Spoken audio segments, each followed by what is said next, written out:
So I just did a video about Trump, like a fucking clown, coming out yesterday and saying that he's going to put an end to negotiations for another stimulus relief package until after the election, and all the outrage that has been sparked by his comments. And of course, I ripped Trump for his cruel and idiotic comments about basically trying to extort the American people into voting for him so that he can actually do his job and provide them economic relief. But that was only a small part of the video. And my two main points for most of the video was, one, no one in Congress is seriously trying to pass another stimulus package. They're all content with the current situation. They are personally not affected by it. Many of them, most of them are millionaires. Their friends in their millionaire circles aren't affected by it. And their donors, the billionaires and the millionaires, also aren't affected by it. And they are all actually doing better than they ever have been before. So there is no rush. There is no urgency from anybody in Congress or Washington, D.C. to get another stimulus package. And what Donald Trump said, as egregious as it was, he was just saying the quiet part out loud, as he usually does. What everybody else in Washington really agrees to behind the scenes, but nobody really is going to say publicly. That was one of the main points I was making in that video. And the other point was how all of this partisan bickering about passing another inadequate half measure of a stimulus package has limited the discussion about any kind of economic response to this narrow parameter of, at most, another one-time $1,200 payment and another temporary expansion of the unemployment benefits, again, for the people who qualify for either of those things. There are millions of people in this country who didn't get either, or just not doing anything at all. That's the parameter of the economic debate going on in Congress right now. And the conversation that should be had, the only real solutions to adequately deal with this crisis are implementing UBI, Medicare for all, rent and debt cancellation. But those things aren't even in the discussion because everybody has bought into this ridiculous confines of the debate going on in Congress about $1,200 or no $1,200, unemployment or no unemployment. And then that's the extent of any economic relief.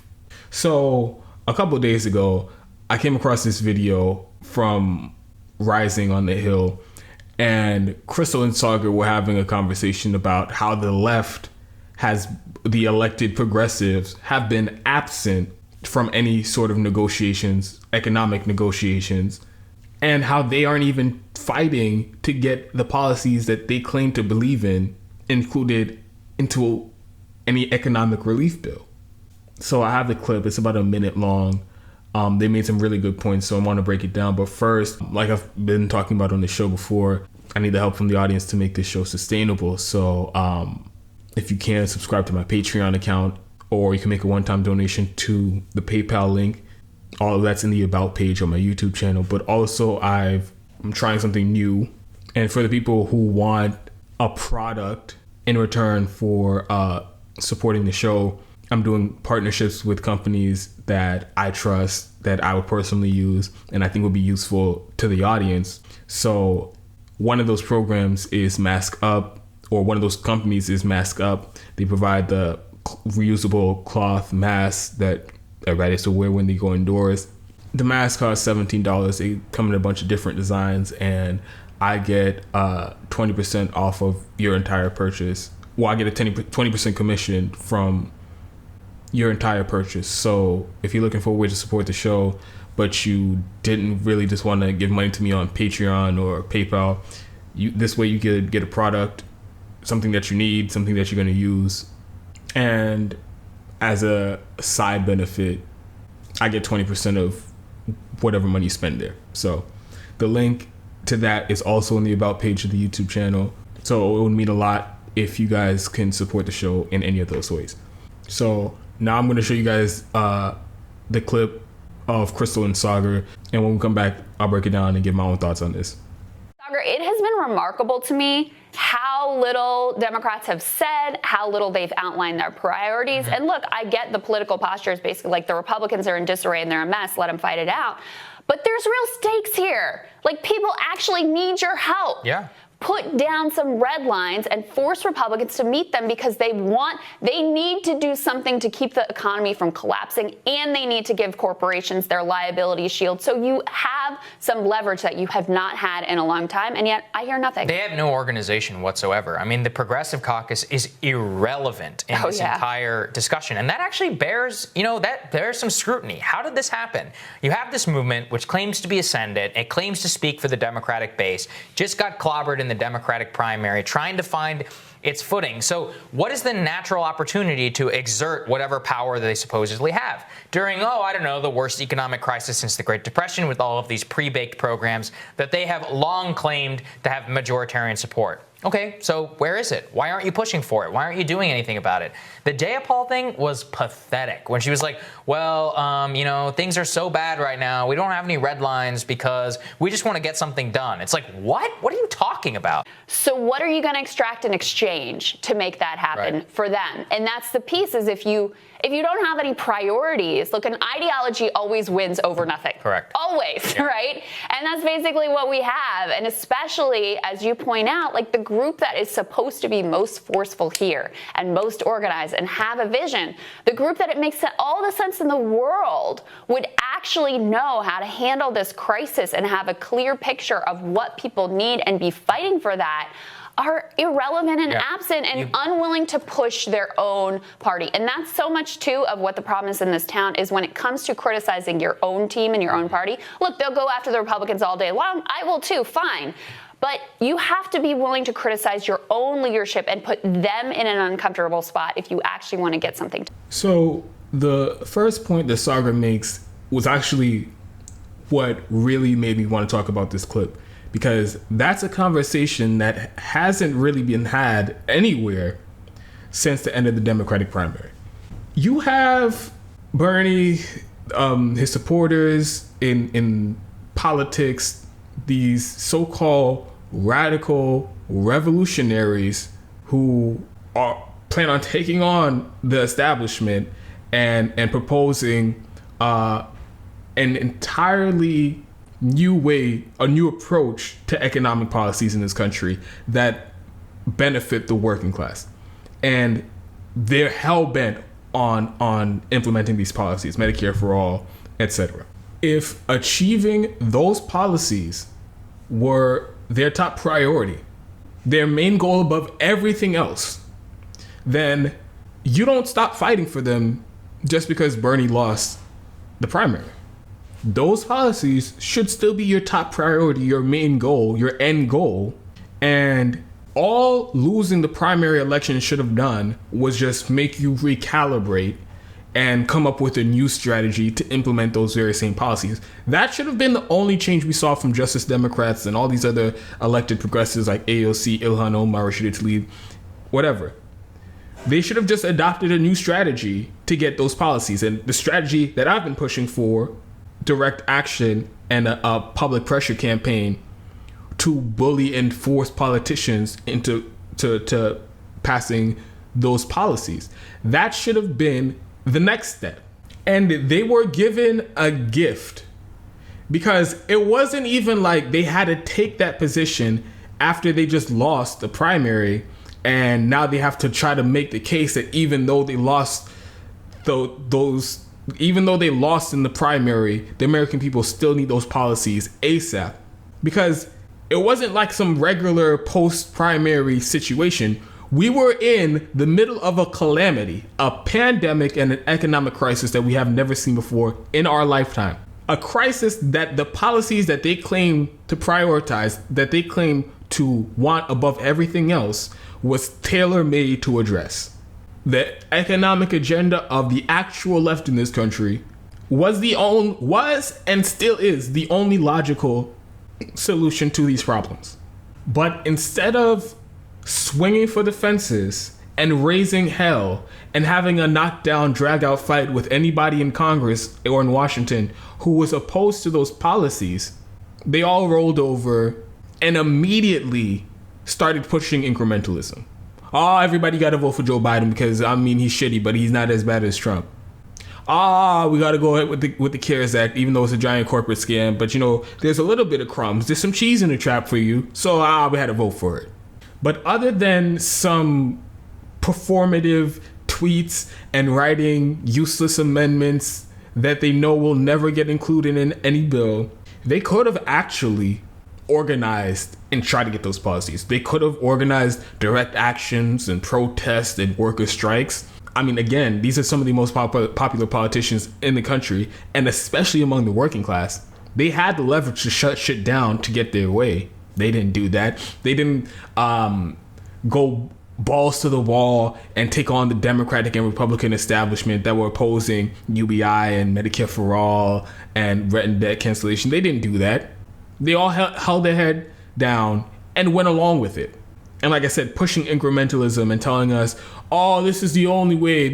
We have to do all the shitty stuff that the corporatists want to do now. And one day, far in the future, progressives, they're going to have a majority. And oh boy, you bet your bottom dollar, we're going to get you Medicare for All and UBI. But that's someday in the future, sometime from, I don't know how long, 4, 6, 8 years from now. But until then, we're just going to go along with all the corporatists. That is literally incrementalism, and that's what all the so-called lefties started pushing. So it begs the question, what would they have done if Bernie Sanders won the nomination? How exactly would they wield their power to get those left policies if Bernie Sanders was the nominee and eventually the president of the United States?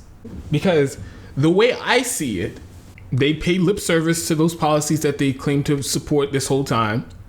They'll maybe even try to introduce it. But I think the real test would come when they faced opposition from the establishment, the corporate Democrats, the Republicans, the big donors. I think that's when we would have seen just how committed they are to those policies. And judging by how they've conducted themselves over the last 7 months, I hate to say it, but I don't think they would have won those battles. I think they would have eventually caved, like they're doing right now, and they would try to bullshit the left and tell them, oh man, this is the way it had to be. We had to water down Medicare for All because the corporate Democrats, they forced this. We wouldn't have the votes without them.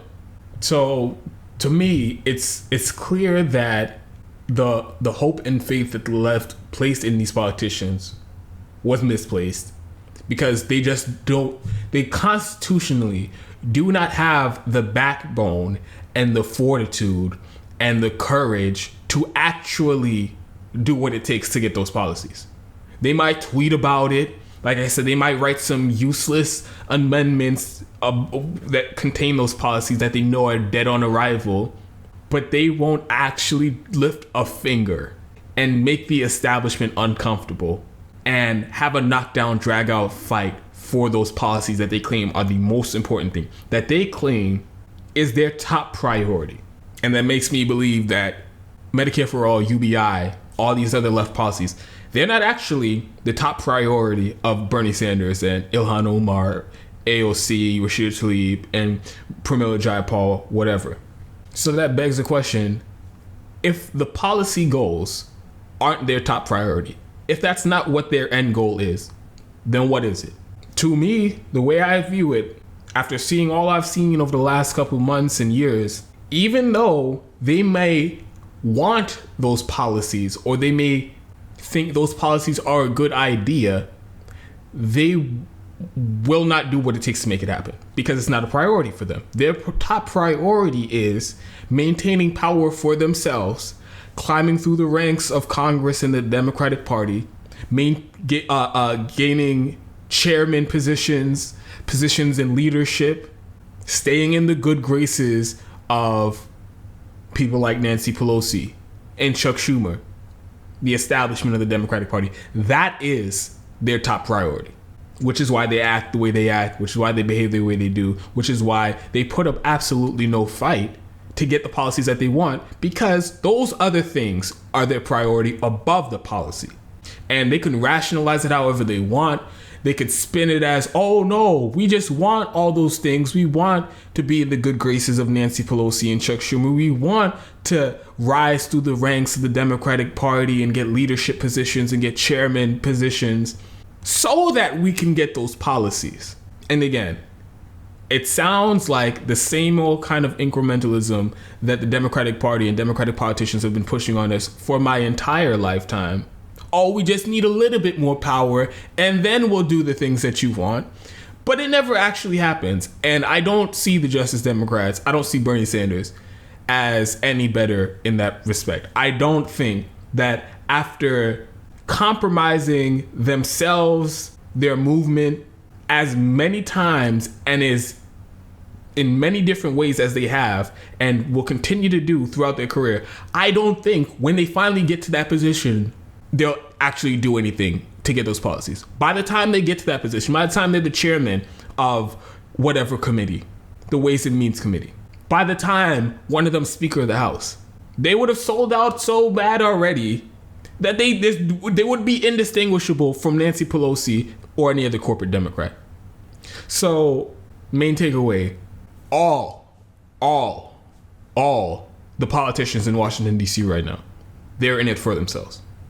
None of them are prioritizing actually doing their job and actually fighting for the working class and actually trying to get real economic relief in the middle of this unprecedented crisis. That's not what they're trying to do at all. They're just trying to advance their own careers and maintain power for themselves. That is their priority. Everything else is theater. All the tweets, quote tweeting Donald Trump, yeah, well, how about you get Medicare for all? All of that is theater. And what really needs to happen to get an adequate economic response from our government at this point, the only option we have left is direct action and an unprecedented public pressure campaign, because relying on these politicians is going to get you nowhere. They aren't working for you. Your goals aren't their goals. Their goals is maintaining power for themselves, advancing their own careers, and your goals are policies. So stop viewing them as your ally and start viewing them as every other politician in Washington, D.C. who's self-dealing and looking out for their own best interests.